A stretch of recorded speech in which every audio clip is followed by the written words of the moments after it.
দলের কাছে আমার প্রত্যাশা হলো যে আমার বয়স 32 বছর, আমি যে 17 বছর ধরে আমি যে রাজনীতি দেখতেছি, এখানে আমাদের যে তরুণ ছাত্রছাত্রী, যে মেধাবী ছাত্রছাত্রীরা, তারা এগুলো মোটেও পছন্দ করতেছে না। তো এটাই একটা নতুন করে একটা বন্দোবস্ত যেন হয়, এই একটা ভালো আমরা যেন সত্যিকারের একটা দল পাই, সে দলের মাধ্যমে আমরা দেশকে এগিয়ে নিয়ে যেতে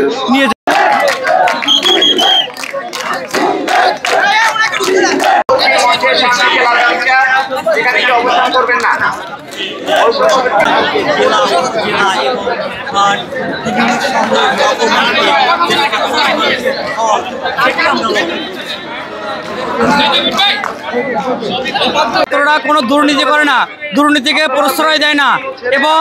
এই আকাঙ্ক্ষা নিয়ে বাংলাদেশের প্রতিটি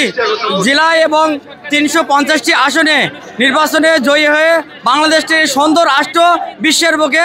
উপহার দেবে, এটা আমি প্রত্যাশা করি। নীল রিবনে অর্গানাইজার কার্ড ছাড়া আর কেউ থাকবে না। নীল রিবনে